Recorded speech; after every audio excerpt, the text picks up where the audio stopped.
I'm just overwhelmed. I don't know where to begin. To begin with, I feel at home for two reasons. I always felt at home in an academic environment. I always felt this is where I belong to. And being in that environment again makes me feel the feeling of being at home. Second reason that I feel at home, because Peking University is my home.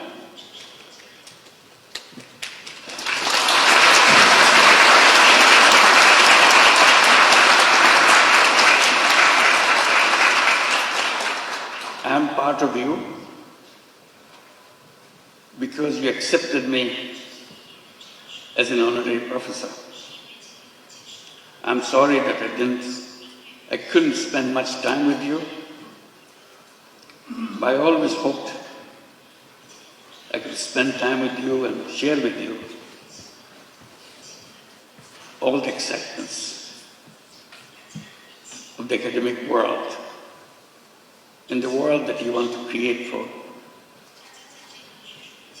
future generations. That's our task in the academic environment, to build the future world, not just learning about the current world. It's the next world that we want to prepare for. So that makes me feel completely at home.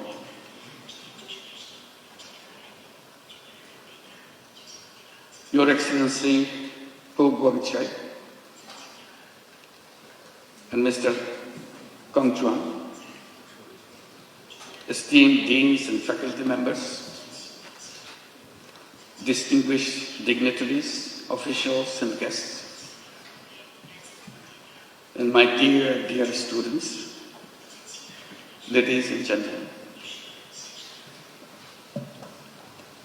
It is with great humility and profound gratitude that I stand before you today in this prestigious institution, Peking University, the center of knowledge, wisdom, innovation, and excellence. To receive an honorary doctorate from such an esteemed university is a great honor for anyone. And I feel so humbled by your gesture for choosing me for this particular honor. This recognition once again reminds me of my commitment to work for realizing the dreams of the millions of youths who were the vanguards of the transformational changes in Bangladesh just last year. Their vision to establish a new Bangladesh in place of the Bangladesh that we had until last year.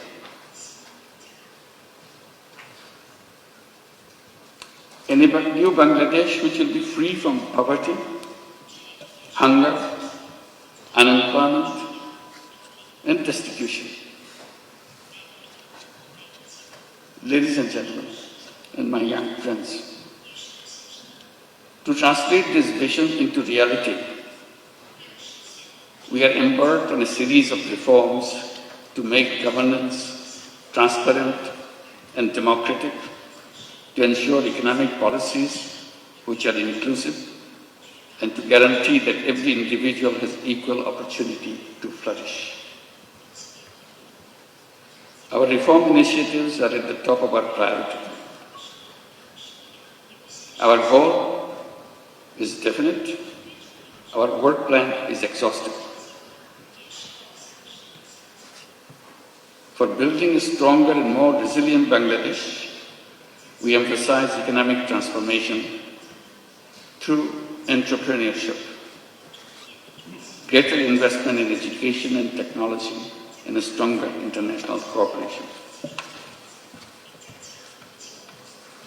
Distinguished guests, I have a deep and personal attachment with Peking University. Back in October 2006, I had the opportunity to be appointed as the honorary professor. To me, today's conferment is more than a personal honor. I see this as a recognition, as an acknowledgement of the resilience and courage and determination of the people, especially millions of women and young entrepreneurs who continue to prove that no challenge is too big when they are given the right opportunities to develop and break the shackles of poverty and marginalization.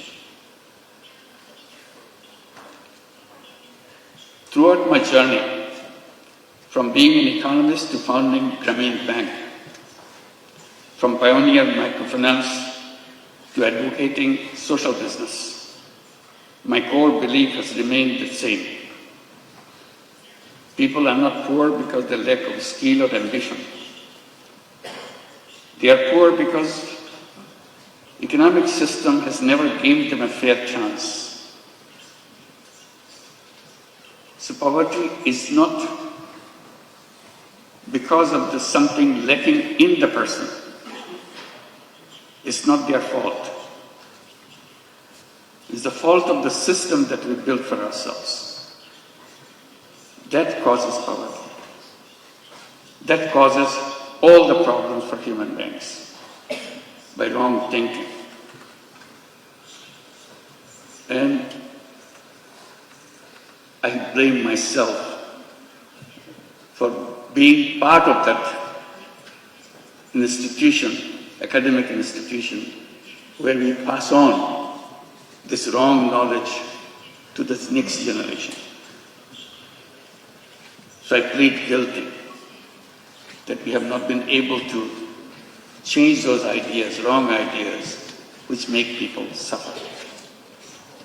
So my struggle has always been to go back, to find out the faults in the system that we promote, we teach the young generation, so that we do not repeat the same thing for the next generation.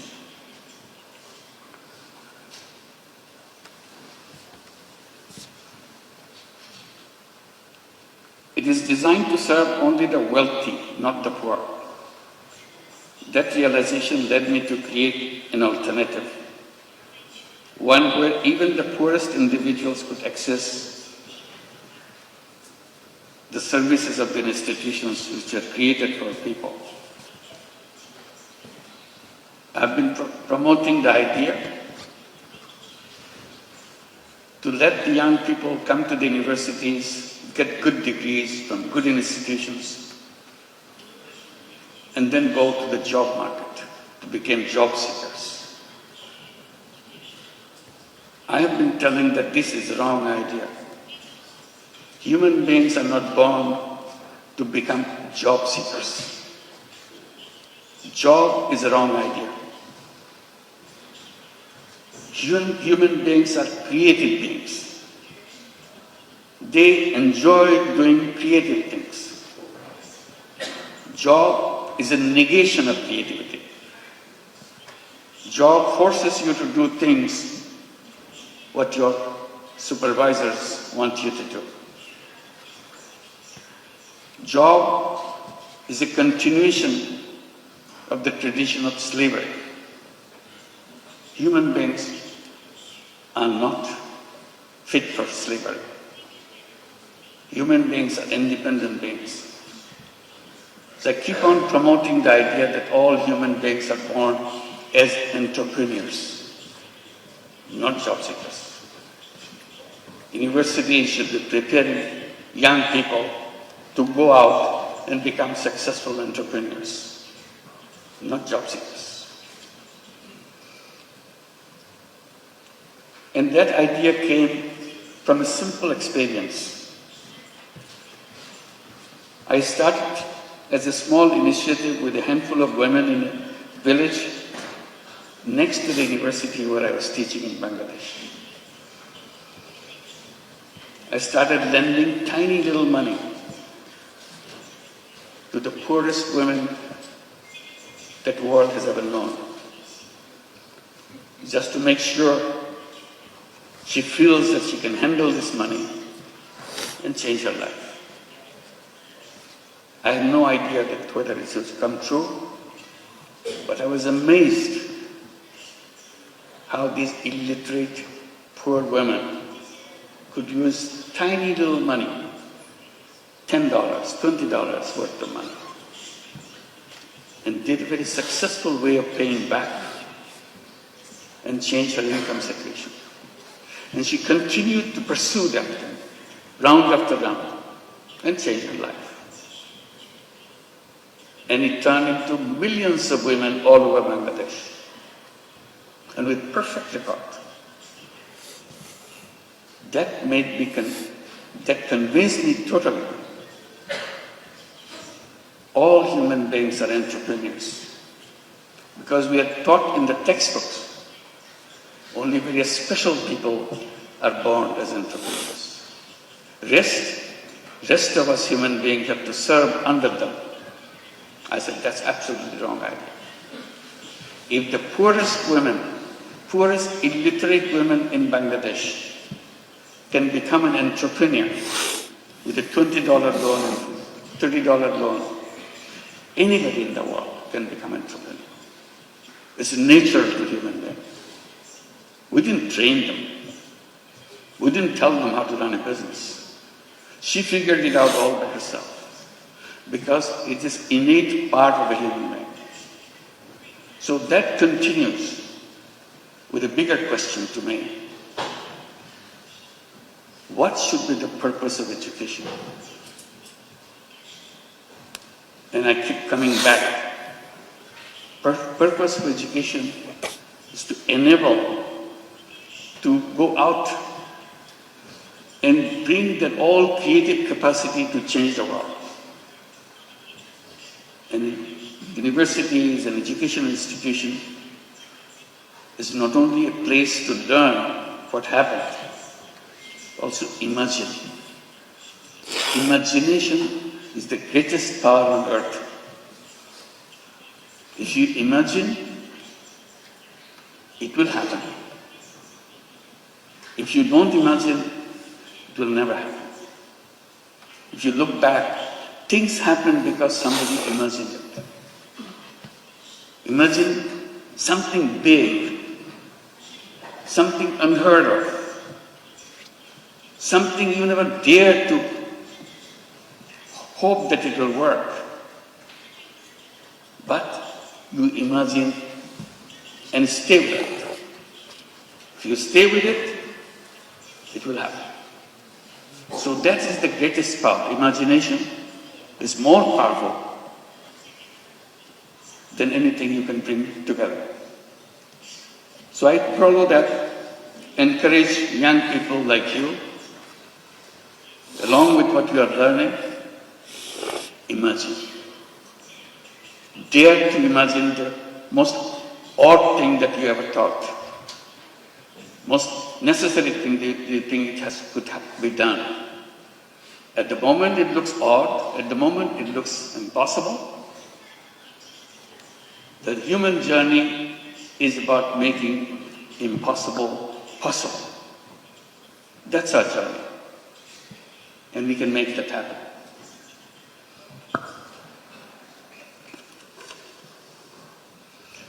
Then I came to my other point.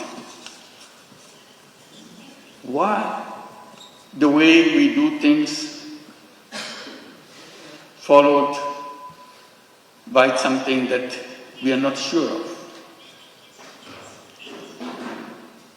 This civilization that we are passing through, will it help us to overcome the problems that we face? Problem of environmental crisis, problems of extreme wealth concentration, problem of massive unemployment, My answer is always no. This civilization will continue to make it worse and worse. I even dare to say this is a self-destructive civilization. We have no scapegoat. We have to build a new civilization as soon as possible. Abandon the civilization that we are passing through and move on to create a new civilization. And I asked myself, what will be the feature of that civilization? The answer to me is very clear. That civilization must know that there is no environmental hazard left anymore. And that can be done with just creating a financial system, creating an economic system which doesn't depend on creating carbon emission. Carbon emission is going to kill us, so we have to get rid of carbon emission. We have to make sure there is no wealth concentration. We have to make sure there is no unemployment. So I come up with a simple formula by saying we have to create a civilization of 3 zeros. 0 net carbon emission, 0 wealth concentration, and 0 unemployment. Sounds very reasonable, but to work it out, you have to abandon the old thinking process. You have to create a world where each human being will be given an opportunity not only to express his selfish interest, also selfless interest, and create not only money-making business, create business to solve problems without any intention of making money yourself. We call it social business. So we have a series of ideas how to create this new civilization. And now I pass it on to the young people between age of 12 to 35 to create what we call 3-0 clubs. 5 young people get together, create a small, tiny club, 3-0 club. What do? Each person, each member of the club commits to undertake a new journey of life. I shall not contribute to global warming myself. I'm not saying the whole world should do that. I'm saying to myself, I do not want to contribute to carbon emission. How? If I do it now, 7 days a week, I promise to do it 6 days a week. If I achieve 6 days a week, I want to do it 5 days a week. If I achieve 5 days a week, gradually 2 days a week, 1 day a week, and nothing. So I become a 3-0 person. Idea is if I can become a 3-0 person, you can become a 3-0 person, world would be a 3-0 world. That's a simple idea. And I'm amazed by the response I get from the young people all around the world. They keep on adding numbers, 3-0 clubs. I hope you'll consider examining whether you'd like to form your 3-0 club and create a new civilization, which you'll be proud of. This is an imagination, but the imagination is where the journey begins. Let's begin the journey. Thank you very much.